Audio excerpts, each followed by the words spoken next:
오늘은 예쁜 여고생들하고 같이 이제 공부를 합시다. 오늘 같이 짚어야 될 문법사항은 먼저 관계대명사라고 하는 문법사항을 짚을 텐데, 이게 이제 이번 시험에서 지금 5과에서 지금 집중 문법사항으로 지금 나오고 있으니까 뭐 서술형이라든가 또는 어법 대비를 위해서 반드시 좀 기억을 해야 될 문법이에요. 자, 관계대명사라고 하는데, 이 관계대명사의 정의를 보면 선행어구, 선행어구인지라고 하는데, 우리가 이건 뭐가 있냐면은 단어로서의 선행사가 있고, 그 다음에 나중에 배우겠지만 서술적 용법일 때에는 선행절이라고 해서 앞문장 전체를 볼 수도 있는데, 이 선행어구를 받아서 자, 뭘 유도한다?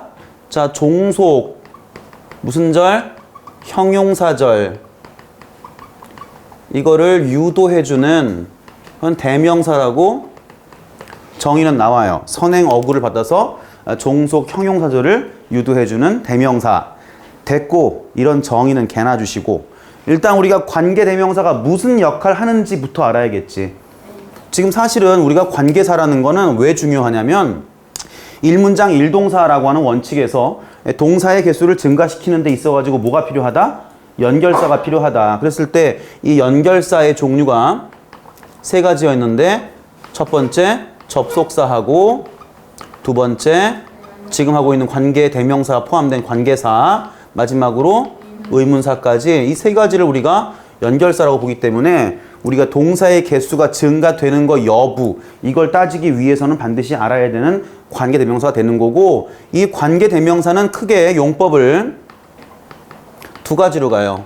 자, 관계대명사 용법 두 가지는 뭐냐면, 첫 번째 제한 용법, 다른 말로 뭐 한정 용법이라고도 하는데, 두 번째는 서술, 다른 말로 계속이라고 불러주죠. 자, 이때 제한 용법이라고 하면 이거는 명사를 수식해준다, 이렇게 기억을 하면 되고, 서술이라고 하는 건 이거는 그냥 문장 내에서 특정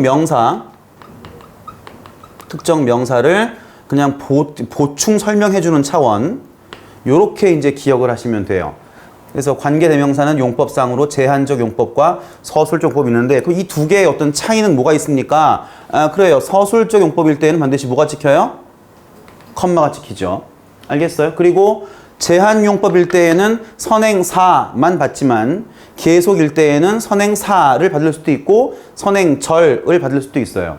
이건 지난번에 주어에 대한 동사의 수일 설명에서 아마 한번 했던 얘기인 것 같은데, 자, 일단은 제한과 서술 두 가지가 있다라는 거, 그 제한은 명사 꾸며주기, 그래서 통상적으로는 두 문장을 하나로 결합시킨 개념이라고 기억하시면 되고, 서술은 두 문장을 결합했다기보다는 그냥 문장을 하나 썼는데 그 중에 특정 명사를 갖다가 조금 더 부연해주기 위한 거. 그러니까 서술적 용법으로 이용된 부분은 문장에서 제거를 하더라도 문맥적 의미에 아무런 지장을 주지 않아요. 내 말 이해했어? 네. 자, 일단 그러면은 요 관계대명사를 이러한 용법이 있다라는 걸 바탕으로 해서 크게 나누는 작업을 하게, 나누는 작업. 이제 그러면은 일단 네 가지 기본형 알고 있을 거야. 그치? 관계대명사 네 가지가 뭐뭐뭐뭐야? 이러는 거 아니야? 아니요, 그런 거 아니야.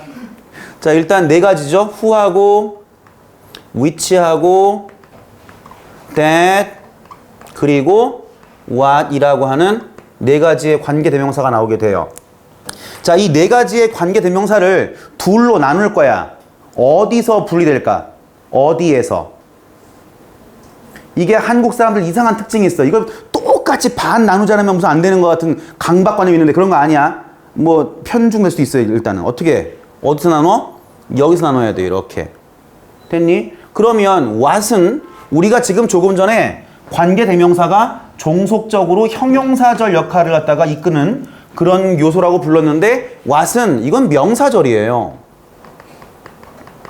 그건 왜 명사들이냐면은 선행사를 이 what이 뭐 했다? 처먹었어. 그래가지고 얘는 선행사가 뭐 했다? 포함되어 있다라는 거죠. 그래서 이 what을 우리가 뭐라고 불러주냐면 the thing 이라는 선행사, 뭐 복수형 가능하겠죠. 그 뒤에 관계대명사인 which까지를 한 덩어리로 우리가 what이라고 표현한다. 따라서 문장 내에 명사가 들어갈 자리까지를 먹었기 때문에 품사적으로는 형용사절이 아니라 명사절. 명사, 형용사 합쳐가지고 명사절 돼버리는 거예요. 이해됐어? 그리 따지면 이제 who랑 which랑 that 이 세 가지를 우리가 합쳐가지고 무슨 절? 말했죠 아까 관계사는 무슨 절? 형용사절. 관계사는 무슨 절? 형용사절이라고 이야기합니다. 자 이제 그러면 who랑 which랑 that 이걸 또 둘 나눌 거야. 어디서? 이거 중간 잘라 이렇게? 그럴 순 없겠죠. 어디? 바로 요 지점에서 분리가 되어지는 거예요. 이렇게. 자 그럼 왜 어떤 근거에 나눠지는 겁니까? that은 한정 용법만 가지고 있다라는 점이에요. 됐나요? 자 that은 한정 용법만 가지고 있다라는 면에서 자 이렇게 기억하시면 돼요. 첫 번째 무엇? 쉼표 뒤. 두 번째 이따 나오겠지만 전치사 뒤. 요 두 군데에는 뭐 할 수 없다? 사용할 수가 없다. 아까 말했죠?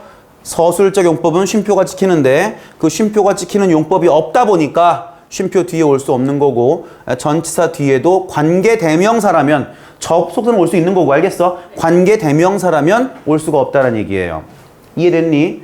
자 그러면 who하고 which는 일단 지금 말했던 한정 용법도 가능하겠지만 또한 서술적인 용법도 가능하다라는 거야. 다시 한번 강조하지만 이 who나 which가 물론 이제 서술로 이용됐을 때 선행절을 받는 건 who는 안 되지. 앞문장 전체를 사람이 얻을 수 없는 거니까. 선행절일 땐 which만 가능한 건데 이게 한정인지 서술인지는 쉼표에 의해서 쉼표가 없으면 한정이고 있으면 서술로서 서술일 때에는 선행사인가 선행절인가 이것도 구분 지어서 신경을 써야 한다는 점이에요. 자 그러면 요거를 갖다가 또 이제 추가할 때 자 어떤 차이가 있냐면 이렇게 that과 what은 이렇게 두 개는 격이 주격하고 목적격밖에 없어요.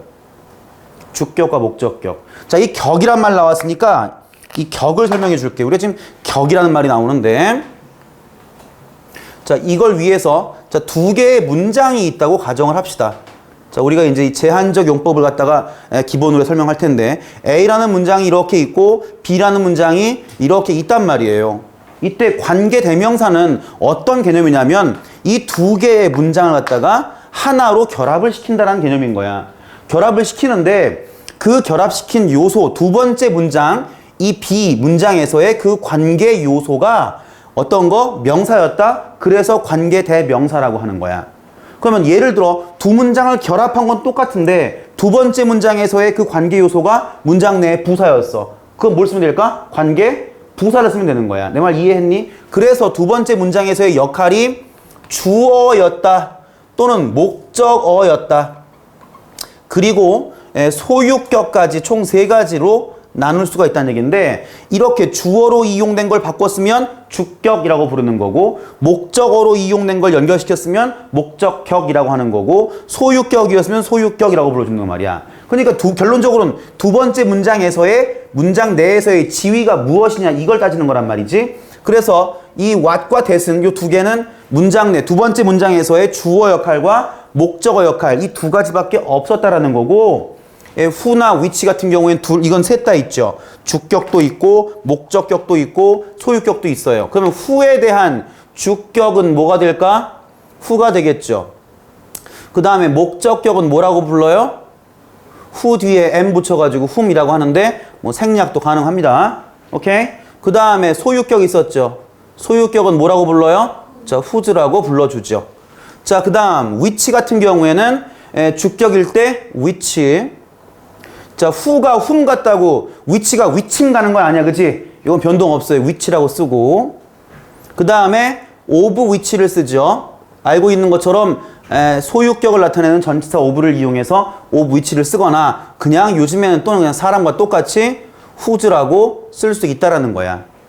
무슨 말인지 알겠어? 한 번 더 정리하자면 우리가 분명 하나의 문장으로 크게 결합이 되긴 하겠지만 개념적으로는 두 개 문장이 뭐 한다? 붙는다라는 거야. 두 개 문장이 붙는데 하필 그 두 번째 문장에서 그렇게 묶이는 공통적인 끈 역할하고 있는 그 관계 요소가 문장 내에서 주어나 목적어 즉 명사 역할이었으면 뭐에 의해서? 관계대 명사에 의해서 연결되어지는 거고 그 묶이는 요소가 문장 내에서 부사였으면 관계 부사에 의해서 묶인다. 그게 핵심이에요.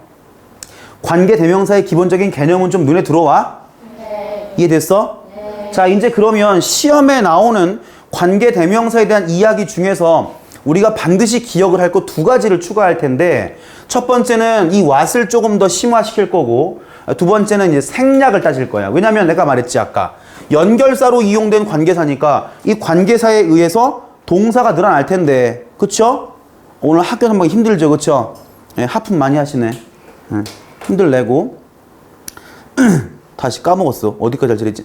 저 연결사에 의해서 동사가 늘어날 텐데, 우리가 조금 전에 뭐라 했어? 관계사가 뭐 할 수 있다? 생략되는 경우도 있다. 그러면 연결사가 안 보이는데 동사가 늘어났으니까 우리한테는 심각한 상황이잖아, 지금. 그쵸? 두 가지를 다 추가할 거예요. 먼저, what부터요. 자, 선생님이 what을 정리해 줄 때 항상 두 개를 비교했지. 무슨 what과 무슨 what? 이렇게 뭔가, 이렇게 막 안 나오죠? 공부 안 한 거야. 자, 나눕시다, 이렇게. 첫 번째, 의문 대명사로서, 하지 마. 자, what 나오고요. 그쵸? 두 번째는 관계 대명사로서 what이 있죠. 이 두 개를 구분 짓는 거에 대한 기본적인 어떤 센스를 좀 가져야 되는 거야. 자, 그래서 의문 대명사 같은 경우에는 일단 문장 내에서 무슨 절? 명사절이에요. 그럼 관계 대명사 무슨 절? 명사절이에요. 어떻다? 똑같다야. 품사적 기능은 똑같다라는 거야. 자, 이것이 왜 이러냐? 얘는 자, 바로 간접 의문문을 말하는 것이고, 얘는 선행사를 포함해서 명사절 역할이다라고 이해하면 되겠죠. 됐습니까? 자, 두 번째, 의문 대명사니까 모르는 요소가 명사였어요. 그래서 그걸 빼고 나면 뒤에 명사의 자리가 비겠네. 내가 말하는 건 뭐의 자리? 뭐 대표적으로 주어랑 목적어 자리를 말하는 거야. 그래서 뒤에 무슨 문장이 붙어? 그렇죠. 불완전 문장이 붙게 되죠. 다시 한번 강조합니다. 불완전 문장의 정의가 뭐야? 주어나 목적어가 필요한데 없을 때가 불완전 문장이야. 예를 들어 자동사 같은 경우 원래 목적어가 없어. 근데 목적어가 없다고 불완전 꺼져. 안 되는 거야, 이거는. 웃으려면 웃고 말라면 말고 뭐 웃는 것도 아니고 안 웃는 것도 아니고, 그죠? 자, 두 번째, 관계 대명사 마찬가지야. 조금 전 이야기했는데 요 관계 요소를 갖다가 명사 역할을 했다가 이거를 관계 대명사에 의해서 빼주면 그만큼 비겠네. 이해돼? 그래서 얘도 뭐가 붙어? 그래요. 불완전 문장이 붙어요. 자, 그런 면에서는 결론적으로는 의문 대명사와 관계 대명사의 차이가 있다 없다? 없다라는 거야. 그런데 결론적으로 세 번째에서 차이 발생하는데, 의문 대명사는 무슨 절? 아이고. 틀렸어. 무슨 절? 의문절. 그리고 무슨 절? 불특정절. 왜냐면 모르는 요소니까. 그런데 관계대명사는 무슨 절? 이건 사실절. 그 다음에 무슨 절? 특정절. 그래서 해석을 하니까 이 what은 뭐라고 나오는 거야? 어떤, 무슨, 뭐. 이건 기억해? 자, 떼창하고 있네. 그죠? 자, 요건 뭐예요? 뭐뭐 하는 것이라는 해석이 떨어지죠. 자, 결론적으로는 의문 대명사 what이랑 관계 대명사 what의 결정적 차이점은 성격상으로 무엇인지를 알 수 있느냐, 알 수 없느냐 차이예요. 그거에 의해서 두 가지 나눠지는 거야. 무슨 말인지 이해됐어? 자, 이제 그럼 내가 여기서 친절한 영민 씨가 이 관계 대명사와 의문 대명사 what의 차이를 설명했으니까 이제 남은 건 한 가지야. 뭐? 생략. 그 생략에 대한 설명해 줄게요. 자, 관계 대명사의 생략이 몇 가지인지 아는 사람 손.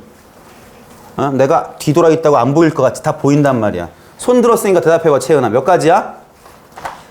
두 가지요. 그래, 두 가지예요. 자, 관계 대명사 생략인데, 관계 대명사의 생략은 총 두 가지예요. 첫 번째 어떤 경우지? 그래요. 주격 관계 대명사. 이거 나는 지금 필기한다고 지금 약자로 썼지만 여러분들은 주격 관계 대명사로 쓰세요. 알겠어요? 그렇지 않으면 이걸 잘못 볼 수 있죠. 우리 주님은 늘 관대하시다. 이게 그런 게 아니야. 오케이? 자, 이 주격 관계 대명사하고 얼만큼? 비동사까지 이만큼을 갖다가 생략을 할 수가 있었다라는 얘기예요. 자, 이건 예전에 그래서 형용사 후치수식의 경우로 설명했단 말이지. 앞에 그래서 선행사가 있다고 따지고 그 뒤에 우리 늘 관대하신 주님을 붙여드리고 비동사 붙이면 뒤에 오는 패턴 뭐였어? 일단 형용사 올 수 있었지. 그 다음 전치사 플러스 명사 올 수 있었고 그 다음 ing 올 수 있었고 그 다음 pp가 올 수 있었죠. 근데 여기서 요 요소가 빠져버리니까 이렇게 명사를 꾸며주는 요소인데 이것들이 근거 없이 명사를 이렇게 뒤에서 꾸며주는 것 같은 일종의 착시 현상이 발생하는 거예요. 왜? 착시 현상이 웃겨? 알았어. 나도 좀 제발 잘생긴 것 같은 착시 현상 같은 건 없나? 아, 꺼져. 자, 2번. 자, 두 번째는 바로 목적격. 관계 대명사. 이게 좀 우리가 신경을 좀 써야 될 부분이죠. 자, 목적격 관계 대명사 말이 나왔으니까 여러분들은 아마 이해하기는 어렵지 않을 거야. 두 개의 문장을 겹치는데 두 번째 문장에서 겹치는 요소가 그 문장의 목적어였어요. 뭐 이런 문장이지, 지금, 그치? 이걸 이제 합쳐 준 거야. 그래서 반드시 기억을 할 건 이 목적격 관계 대명사가 생략이 되어지면 연결사는 없는데 동사의 개수가 증가되는 현상이 발생한다는 말이야. 여기서는 아예 이 B까지가 빠짐으로써 동사 패턴이 늘어나진 않아요. 근데 이 목적격 같은 경우에는 동사의 개수가 증가돼. 뭐가 없이 연결사가 없는 것처럼 보이는데. 알겠어? 그래서 지금 뭐 그냥 이 세 가지 목적격 관계 대명사를 생략되었는지 검증하는 3단계를 먼저 좀 기억을 할게요. 검증 3단계. 자, 1단계에서 뭘 확인해야 돼? 연결사 없이 그쵸, 동사 개수가 증가된 것을 확인을 해야죠. 이 개수라고 쓸 때 지금은 이 시옷 안 붙이죠. 이게 지금 표준어인데 이게 좀 이상해. 그냥 우린 개수가 편하지 않아? 동사 개수가 지금 요즘 느낌이 이상해요. 그죠? 자, 2단계에서 뭐 해야 돼? 그렇죠. 명사 두 개가 연이어 나온다. 됐어요? 자, 3단계에서 뭐 검토해야 돼? 그쵸. 두 번째, 지금 말했던 명사 두 개가 붙어 나오는데 그 두 번째 명사 뒤에 뭐? 목적어, 불완전. 이게 지금 발생한다는 말이야. 자, 그러면 목적어 불완전을 따지기 위해서 몰라. 영민쌤한테 배운 너들은 분명히 목적어의 종류가 몇 개? 그래, 모를 땐 내 손을 봐야겠지. 세 가지가 나온다는 거지. 세 가지가. 그 세 가지를 모두 다 검토해야 돼. 알겠어? 딸랑 동사 뒤에 목적어 없다고 불완전 이거만 있는 게 아니고 세 가지 목적어를 다 따져야 되는 거야. 그렇지? 자, 목적어의 종류 봅시다. 자, 목적어. 이건 북한에서 뭐라고 부른다고? 대상어. 그 말이 좀 더 맞는 것 같은데 그렇다고 내가 빨갱이는 아니야. 자, 물론 그렇다고 사상이 올바르지도 않아. 자, 목적어의 종류가 첫 번째 뭐의 목적어? 예, 정동사의 목적어. 무슨 말인고 하니 문장 내에 동사가 있는데 그 동사가 타동사라면 뒤에 응당 목적어가 있어야 한다. 오케이? 두 번째 뭐의 목적어? 그래요, 준동사의 목적어. 자, 준동사 세 가지였지? 세 가지 준동사가 뭐뭐뭐야, 현수야? 부정사, 동명사, 분사. 자, 준동사라는 건 부정사, 동명사, 분사 이 세 가지를 말하는데 얘네가 동사로 이용되지는 않지만 원래 뿌리, 이 동사적인 성격을 그대로 가져가니까 타동사를 바탕으로 했다면 목적어가 필요한 거야. 마지막으로 세 번째 뭐의 목적어? 전치사.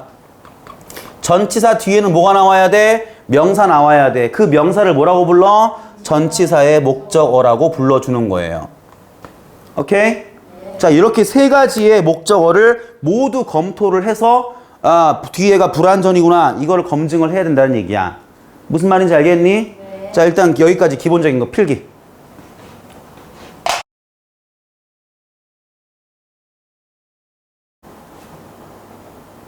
자, 이제 그러면 간단하게 예문을 가지고서 어떻게 관계대명사에 의해 문장을 합치는 건지 기본적인 어떤 그 개념하고 조심할 점 좀 간단히 볼게요. 아까 말했던 것처럼 두 개의 문장을 결합을 시켜줄 건데 이 두 개를 결합시킬 때 공통 요소가 있을 거란 말이야. 그걸 두 번째 문장에서 어떤 위치를 차지하고 있는가 이거를 파악하는 게 급선무예요. 자, 그래서 두 문장을 비교하니까 내가 한 소년을 만났는데 그가 3개 국어를 하더라 이건 말이야 지금. 그쵸? 자, 공통적으로 맞물리는 것이 a boy하고 그 다음에 he하고 맞물리고 있죠.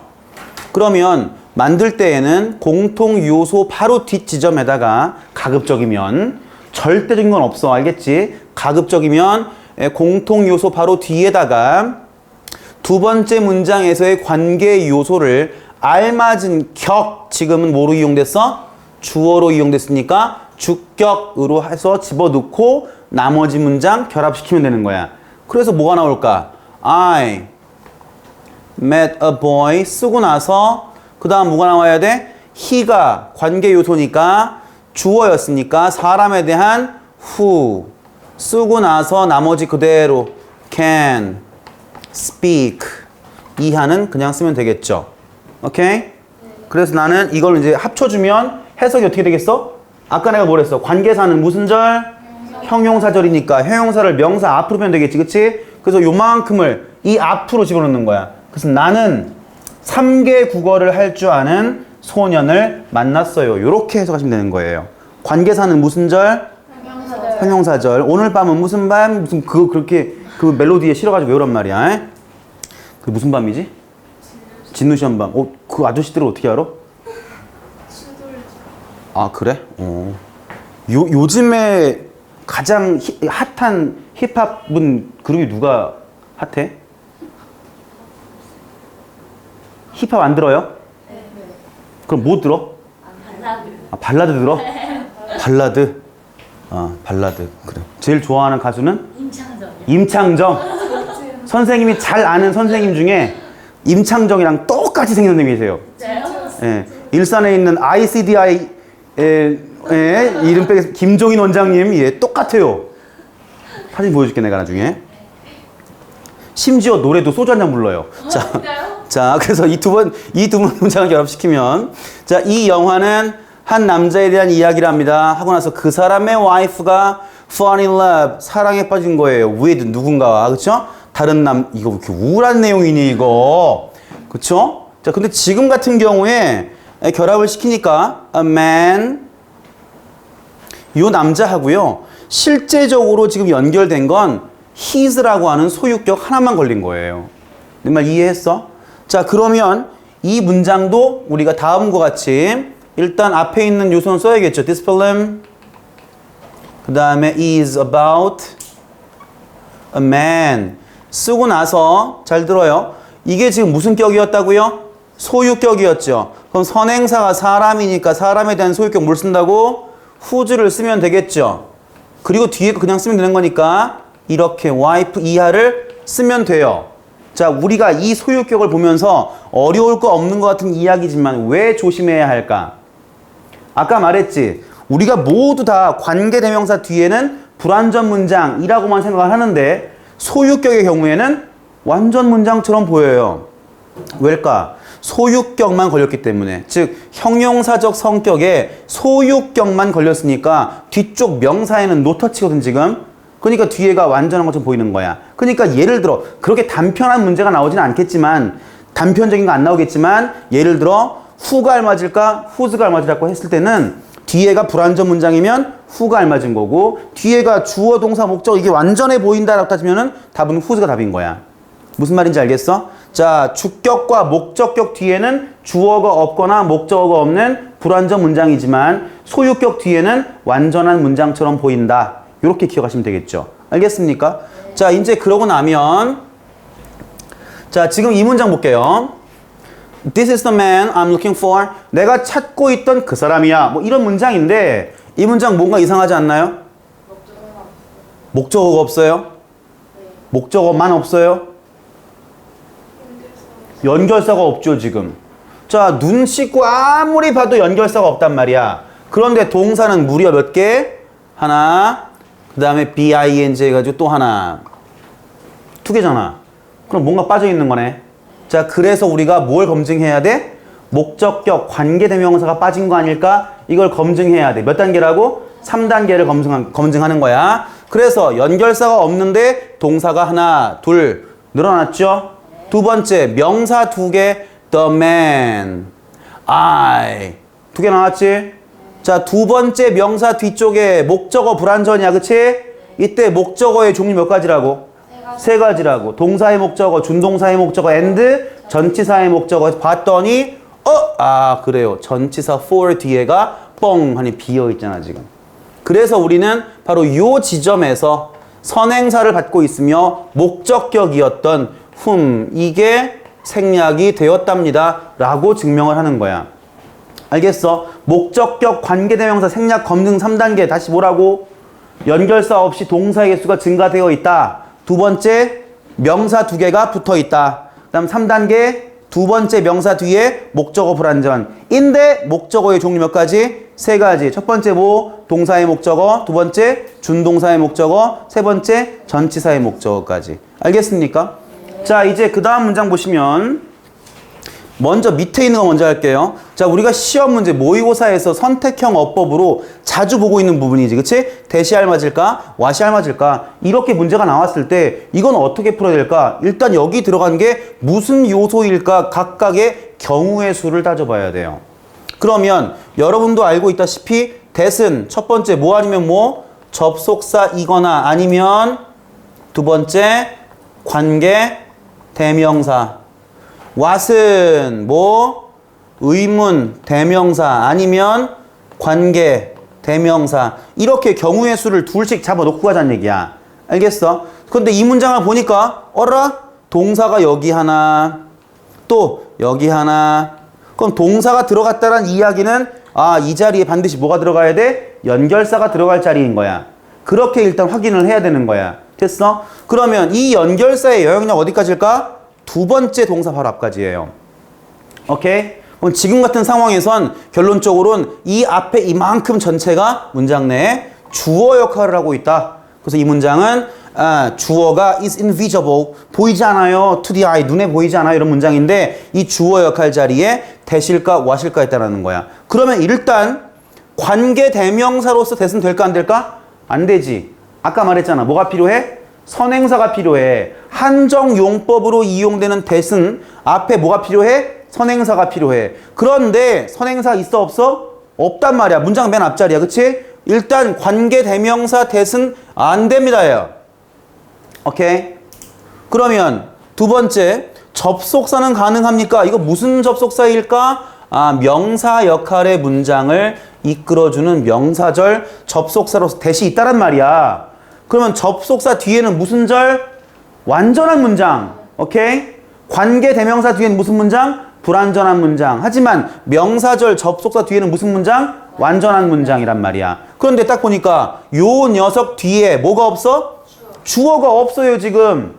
불완전이잖아. 그래서 얘도 안 된다야. 답은 그래서 what이고, 해석을 해보니까 핵심적인 거 또는 중요한 거 눈에 안 보여. 뭐 이런 문장인데, 그럼 여기서는 지금 무엇이 중요한지일까? 중요한 것일까? 중요한 것이라고. 아까 그럼 우리가 나누었던 관계대명사와 의문대명사에서 뭐뭐한 것이었으면 이건 관계대명사였죠. 따라서 2번 관계대명사로서 what이 알맞은 자리이다. 이렇게 문제를 푸시는 거예요. 알겠습니까? 됐나요? 자, 오늘 내가 여기 지금 이 사물 소유격에 대한 이야기를 잠깐 좀 소개하려고 써놨는데 요게 지금 문장 내가 3개를 같이 보여줄 거야. 그러니까 요거는 이제 좀 잊어버립시다. 이제 요거는 이만큼은. 자, 아까 전에 우리가 위치에 대한 소유격이 몇 개였지? 2개였지. 뭐랑 뭐였어? of 위치를 쓰든가 아니면 whose를 이용한다 그랬잖아. 그러면 사물 소유격 문장은 2개일까? 아니요, 3개예요. 오케이? 왜 3개인지 봅시다. 지금 문장 보시면 The house has now been repaired. 그 집이 현재는 지금 수리가 다 된 거예요, 지금. 근데 그 집이 어떤 집이냐면 그 집의 지붕이 아주 피해를 입었던 거예요, 지금. 자, 그러면 이 두 문장에서 걸리는 게 어디 있어? The house가 지금 걸려요. 그리고 여기서는요, it가 걸려요. 됐니? 됐어? 자, 그러면 일단 우리가 알고 있는 첫 번째 패턴 뭐였지? of which였지. 그럼 이거 어떻게 써야 돼? 관계 대명사를 알맞게 소유격으로 잡아서 요 바로 뒤에 집어넣으면 되겠네. 맞지? 그러면 여러분들이 이렇게 쓸 거란 말이지. The house. 그 다음에 사물 소유격이니까 of which. 그 다음에 roof. 그 다음에 was damaged. 그러고 나서 has 뒤에를 이제 쭉 이만큼을 걸어준 거예요. 지금 이렇게. 됐어요? 이거 어딘가 좀 이상하지 않아? 어디가 이상할까? 자, 선생님이 분명히 이렇게 얘기했단 말이야. 소유격 또는 이중 소유격을 나타내는 소유격 전치사인 of의 경우에 앞에 명사 걸고 뒤에 명사 걸었을 때 해석이 뭐였어? B의 A였지. 그쵸? 자, B의 A라고 갑시다. 됐니? 자, 여기 of 있으니까. 자, which가 뭘까? house 아니야? 맞지? 그러면 이거는 해석이 뭐야? house야, house야? 틀렸지, 지금. 그럼 원래는 어떻게 써야 알맞은 표현일까? 봐요. 원래는 the house 쓴 다음에 지금 이게 소유 대상이니까 루프를 앞으로 빼줘야 돼요. 그리고 of which예요. 이해돼? 이렇게 써야만 우리는 이 문장에서 house를 받고 있는 연결사로서의 관계 대명사도 집어넣고 of를 이용해서 넘어가니까 house의 지붕이라고 완벽히 알맞은 문장인 거야. 내 말 이해돼? 근데 이렇게 안 쓰고 다 이렇게 쓰는 거야. 그러다 보니까 에이 이것도 맞고 이것도 맞아. 이게 돼버린 거야 지금. 이해됐어? 그런데 쓰다 보니까 야 그럴 것 같으면 아니 뭐 사물도 그냥 사람 취급해버려라? 해가지고 그냥 뭐가 나온 거야 또? 소유격인 뭘 이용했어 이젠? whose를 이용한 거지. 사람과 똑같이. 그래서 whose, roof, 그 다음에 was damaged 뒤에는 똑같고 이렇게 해서 결국은 whose roof라고 하는 사람에 대한 소유격을 사물에다가 대입을 한 형태까지 3개에 나온 거야. 3개. 이해됐어? 그러니까 원래 글쎄 모르겠어. 문장을 조금 이렇게 복잡하게 쓰진 않지만 그래도 좀 이 2개를 하나로 합치세요 했을 때 가장 바람직하게 문장 정답을 쓴 건 몇 번? 요 2번이 가장 바람직한 거고 알겠어요? 이거를 사람처럼 해가지고 3번처럼 써도 괜찮고 요즘에는 뭐시 안 되는 게 어디 이게 다 언어인데 안 되는 게 어디 있니? 언어에 법이 있다고 하지만 절대적인 건 없단 말이야. 그러다 보니까 이렇게 3번째 패턴까지 싹 다 사물 소유격으로 인정한다라는 점이야. 무슨 말인지 알겠어? 됐나요? 자, 필기 마무리하세요.